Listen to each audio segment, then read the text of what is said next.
Thank you so much for joining us on the Dwelling Show. I'm your host, Ola Dantes. I've got the absolute amazing, awesome Pete Barrow with us today. Hey, Pete, how are you doing today? How are you, Ola? Thanks for Doing having me. No, my pleasure. Thank you so much for jumping on the show. Pete and I have been talking just before the show. You've done amazing things. You're a legend in the industry. I'm so glad to have you on the show. I'm glad somebody thinks so. So let's just jump right into it. So can you just kind of tell us, who you are, what you've been up to lately, and how's the journey been so far for you?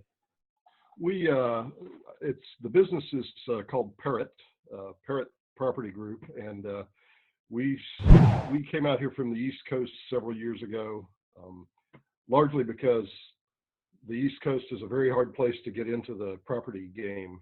Just a starter house is $400,000, so we couldn't really play in that game. My son did a lot of research. We liked this place. The numbers looked good. So one at a time, we moved out here, and we gradually started buying stuff. We didn't really know what we were doing. We kind of figured it out as we went along. And we bought a house, and we bought another, a foreclosure, and then we bought a house from a disgruntled landlord. And, we just kind of kept shopping. And then we had a real good stroke of luck. I was a carpenter back in the DC area for 35 years. And one of my customers just offered out of the blue to invest with us.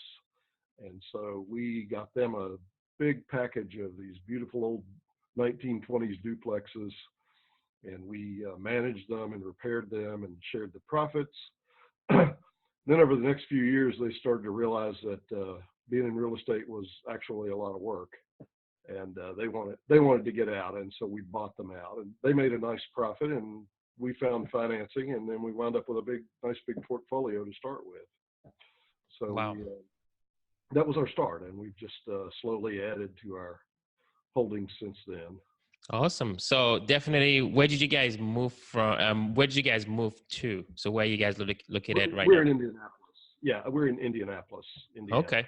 Okay. So you basically, realize that, hey, this particular market isn't really what we like. And then, like you said, you guys started looking around and you picked this market. And I really wanted to just touch on that because there's a lot of people listening to us, and they're in New York City or somewhere in California, and they're saying, hey, I can't get started because I'm in this market. So you guys actually moved. I mean, you moved your whole family. That's not the only reason we moved, but my older son, Sam, he just wasn't all that happy on the East Coast anyway. And he drove around the country looking at places, and he loved it here. But he didn't just come here because he loved it. He also ran all the numbers, and the economy's steady and stable, and there's beautiful housing stock that at least 5 years ago was really cheap. It's still cheap compared to the coasts, but it's down up a lot. So. Right. So if there's somebody listening to our conversation now and thinking, well, I mean, that's all well and good, but, I'm struggling to get started in this game. You said you've been in this game for a long time in real estate investing. You've, like you said, you mentioned, the investor that you bought out, they couldn't basically handle it. It was just a lot, right? It's a lot of work. They don't tell many newer investors that real estate is actually a business. No. So what would you say to that person, listening to us now? Someone who wants to get into investing, but don't know how to start? Yes. Yeah, well, I would say it's a great business. I absolutely love it, and I'm not selling anything, so you can believe it when I say that. But it's also, you have to really like work to love it, and it helps. I always just loved houses. I love working on houses. I was a carpenter for about 40 years. And so the whole idea of owning a bunch of houses and working on them is, that's a dream to me. If that's an idea you find unpleasant, then, maybe there's a better way to invest your money. But yeah, how do you get started? Well, I don't know. One thing that's popular these days, we haven't done it. They call it house hacking. You buy a duplex, you move into one side, you fix up the other side, then you move into the fixed up side, you fix up your side. And that kind of thing actually works and the reason I know it works is that people were doing that before it was cool. I knew a guy, 35 years ago, in the DC area before prices ran up so much, who put all his kids through college that way. He would buy a junky house, he'd move his family into the basement, and then he'd rehab the house. And as it got better and better, they'd move into the rooms. Then when it got up to perfection, he'd sell it, and everyone would move into another junky house. And he just repeated that over and over until he put 4 kids through college. Now, that was years ago, before I don't think the word flipping even existed, but people were doing it even back then. Wow. They're still doing it now. You can lose a lot of money flipping houses, but you can also, if you like to work, or if you know people who like to do that kind of work and you can partner with them. People do that all the time. Get a buddy who, you're good with business, you have a buddy who's a good carpenter, and he knows a bunch of other tradesmen, and you do a partnership. That's a modest way to start. Right. I think that's a great point. Obviously, I also started, I was hacking as well. That's how we got started. Yeah, I did. Yes. So I can totally relate. So, you lived in a tent in the attic and lived in dust and debris all day, or I didn't do the basement though. I mean, that's pretty awesome. We just, we couldn't do that.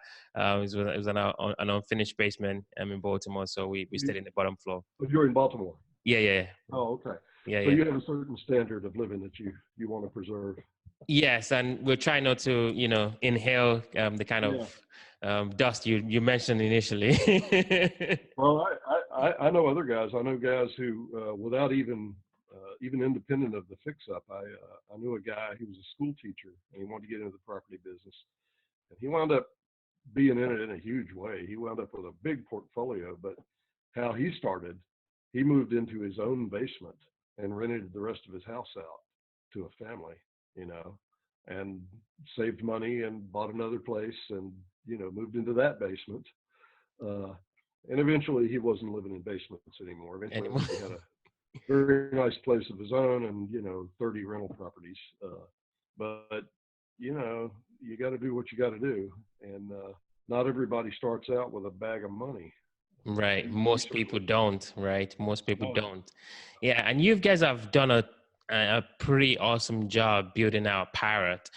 So you have obviously the property management side. You're also like doing, for lease, for sale. You've got a lot of stuff going on. I mean, I'm just on your website now. It's a ton going on. How did you manage to build this business, kind of from ground up to where it's become, a pretty vertically integrated company as it is now? Well, I'd like to say we planned it all out that way, but that's not at all the truth. It all kind of happened by accident.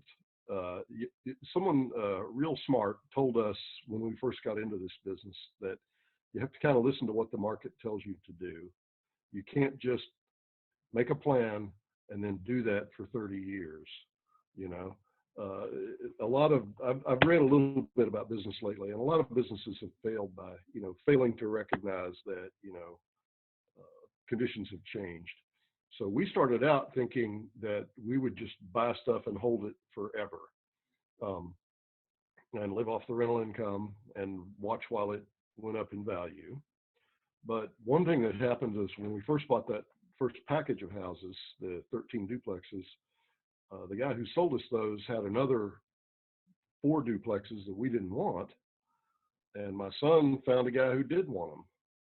So we made a deal and made like, I don't remember what, but pretty good money off of that. And that was when we realized, hey, we'd never heard of wholesaling at the time, but we realized that's what wholesaling is, and people actually do this. So we started out managing the duplexes. So we had a management company. We then wound up buying and holding them. So we had, that became our big thing, the core of our business. Then we realized we could be wholesalers.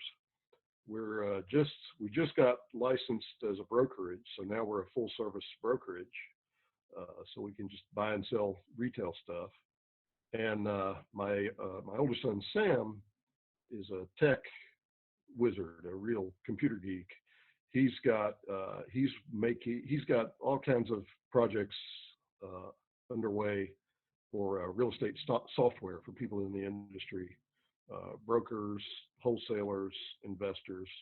In fact, if there's anyone out there, he's looking for someone to partner to do marketing for that stuff. He makes it and you sell it. So if there's anyone listening who wants to partner on some really good real estate software, just get our contact info at the end. Awesome. I'm glad you mentioned Parrot, because I'm supposed to say Parrot many times on this. I keep forgetting to do it. And here's a Parrot. Yeah, I like that. If anyone's watching, if anyone's listening, you can go on YouTube and watch. You also have a Parrot shirt on, which I think is really cool. Yeah. So I've got a few things I definitely want to touch on. We're going to talk about how you guys send like 100,000 postcards in a little bit, but you made $20,000 in one lunch. That must have been a pretty good one.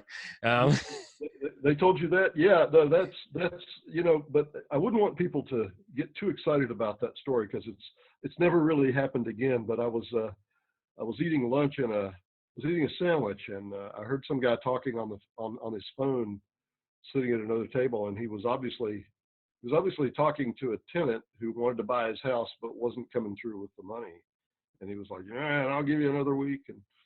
And so when we got off the phone, I walked over and I just said, "Hey, you're a landlord," and we just started talking about real estate. And I really didn't think anything would come of it, because he had actually a nice house. We buy a lot of distressed stuff. We have a crew that fixes it up and adds value. We do buy stuff that's pristine and in good shape too, but the bulk of our business is buying distressed properties, which then we fix up or sell to people who fix them up. This guy had a functional, very nice house in a very nice neighborhood. I sat there and talked to him for about an hour, just thinking I was being a good guy and told him about real estate. I didn't think anything had come of it. And then like a week later, he called us, and we sold we wholesaled his house for him. Wow. So that, once that happened, my older son, Sam, was like, "Okay, if you can just do that once a month, yeah, we made like 20 grand. That's a home run for the wholesale business. At least for us, it is. Yeah, I bet. Typical wholesale deal is, maybe $5,000, but wholesale prices we made $1,000 on, and that's fine too, So, right. But, I haven't just stumbled across anything quite like that. We have gotten a few deals where I just went in a restaurant and left some cards on their bulletin board, and someone called up and we got a house. So you never know. Right. Yeah. So let's definitely jump into how you guys are finding off-market deals. Can you just kind of walk us through what you guys are doing there? I can tell you what I know. That's largely the job of my sons, but we send out a lot of postcards. I think you said he told you 100,000 a year. That's for around here. That's pretty high. There are people who send out more. I'm sure there are people in Texas who send out that many in a month. But now we're finding that the postcard business is saturated. Every time someone calls you and you go to their house, there's a pile of postcards. They'll literally have 6 or 8 postcards. I think that's where the Parrot helps. They're like, "Okay, this one's got a bright colored parrot, so I'm gonna call this guy." Branding is everything. Yeah, just being eye catching. But we've got the postcards. Now that the postcard thing is saturated, everyone's doing it. We're starting to do just a lot of direct calls. We have a woman in the office who just calls people up, spends her day pretty much making phone calls. We get business from the website, because we've worked our way up to where, now if you Google "sell my house fast" or "sell my house in Indy" or, "sell my house for cash," we'll be on the first page of the results, and, probably number 3 or so. We're working to improve that. Awesome. Someone's walking around and dropping business cards and talking to people, and there are a couple things in the works just from that. Right now I know a guy who wants to sell his house and buy another house, and if he gets the other house, we'll probably get his house, and then we'll split off the extra lot. And so there's all kinds of stuff that comes from just walking around and talking to people. Right, right, Yeah, right. And it's I think that's a good segue to my next question. So, can you talk about a particular deal that you really like? Maybe you made the most money, or maybe you really helped someone. So, just kind of talk about how did you find that deal? Maybe it's from one of your postcards, and how do you guys kind of fund your deals typically? uh, well, a deal I really like. I'll tell you about a house I really like. Sometimes you get a house that by the time you get it fixed up, you don't want to leave it. We bought about a year and a half ago. We bought a hoarder house from a guy, and I mean, it could have been on TV. It was really piled to the ceiling, and it was an elderly guy who just had kept the place immaculate for 40 years, and then just couldn't do it anymore. So you could tell it was a really good house. There'd been some really good work done on it, but now it was trashed, and it was there was a lot of there was the bathroom floor was rotted out. There was just a lot of damage. But we have a nice little crew, and I could do that work myself, and you could just tell it was a nice solid house, and it was in a nice little neighborhood. And we got it for I think $11,000, $13,000, pennies. And the guy was glad to get rid. He was glad to have it. He just wanted to go in a nursing home, and I think it was a fair price for him based on all the work it needed. But we spent months and months working in there, and when we got done, it's replumbed, rewired, refinished the floors, new bathroom, kitchen's redone, new AC. We look at doing stuff that will keep the maintenance to a minimum, because maintenance calls, will they make tenants unhappy, and they cost money. And just doing that stuff up front, doing that stuff well up front is, we think it's well worth it. And since we do it ourselves, if you had to pay contractor prices for some guy to go around and replace every receptacle in the house with a nice receptacle, it would get costly. But we do stuff like that just to keep maintenance costs down, um, and we can do it economically. So that house, by the time we got done, that was the most charming little bungalow. So the guy was delighted to get some money and not have to deal with it. His family was delighted to get rid of it and get him into a home. And then we found a renter who just absolutely loves it and will probably spend the rest of her days there. So that's just win, win, win, win, win. Yeah, yeah, I love those kinds of deals. I love that. Yeah, Yeah. so we're definitely dwelling into the quick rounds. These are going to be quick questions, quick answer. Okay. Ready, sir? Well, they can be quick questions, but there's a limit to how quick I can answer. So We'll give it a shot. We'll give it a shot. okay. So, first question: what makes you unique, Pete? What is that differentiating factor that separates you from the next guy or the next girl? I don't know if it makes me completely unique, but I am really hands-on in this business. I was telling you earlier this morning, I was at a house we're fixing up. I was doing plumbing, so I like to be there in the house all the time, managing the crew. Sometimes I work with the crew all day when we have stuff that must get done or stuff that I specialize in. Sometimes I just keep an eye on them, but yeah, I'm a big believer in the you can you can do this business from behind the computer, but I wouldn't know how to do that. And my whatever I can contribute to the business comes from me just being out there all the time and doing the work and talking to people and looking at houses and looking at neighborhoods. That's also a way that you can. I'm not sure how you can see how the neighborhoods are developing unless you go out and drive around the neighborhoods. Absolutely, You can sit absolutely. behind a computer and look at comps, but if you're driving around and you're like, hey, that house is fixed up. It wasn't fixed up 2 months ago, so people are doing something here. So I want to Hmm. watch this. Right, right, right. Second question: what was the last book that you read, and what was the one thing you picked up from the book?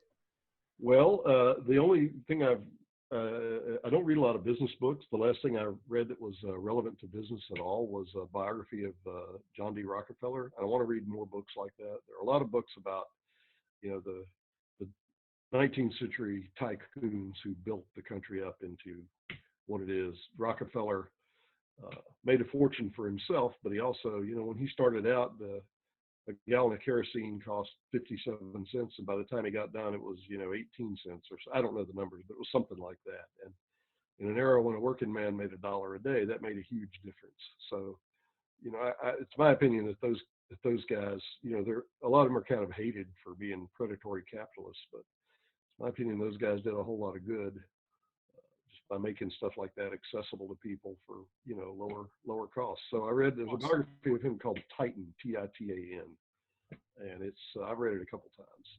Wow. Wow.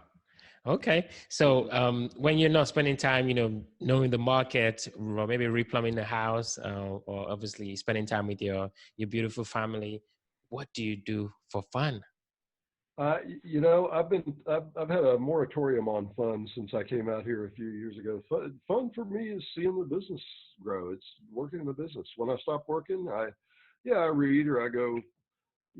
Sometimes I come home, I'm too tired to read, and I lie there with the laptop and I watch. I find myself watching stupid videos of cats or something. I don't have I don't go canoeing or something like that, if that's what you're looking for. I love the work I do. So, it doesn't get any better than that. I understand the concept of vacations. I've got someone who wants to take me to Rome, which I've always wanted to see, and visit that. But, I would like to see it, but I think after a couple of days, I'd be sitting there going, oh, Fair enough. Fair enough. What do I do now? So if there's a dual listener listening on our conversation here, or even basically just someone that would like to know you more, connect with you, what is the best way people can reach out to you, find you? We're in Indianapolis. We wholesale, we buy and hold. We have a brokerage. We're looking for a marketing partner for software. We do all kinds of things. The name is Parrot. The website is parrotthomebuyers.com. The phone number is 317-204-2900. But I'm sure if you just Google Parrot, Parrot Indy, something like that, you'll find it. Thank you so much. We do own some parrots. That's where that came from. I bet. I was going to ask that. So you actually do have some parrots as pets. That's awesome. We had two, and then they did this magical thing and laid a bunch of eggs, and now we've got a bunch. And oh wow, interesting. I let them out in the evening. They fly around the house. And, oh wow. Okay. Yeah. Well, Pete, thank you so much. Sometime I'll do a podcast with a parrot on my shoulder. Maybe you should. Well, thank you so much. Really appreciate your time today. Thank you for coming on the show. It was my pleasure, Ola. Nice talking to you.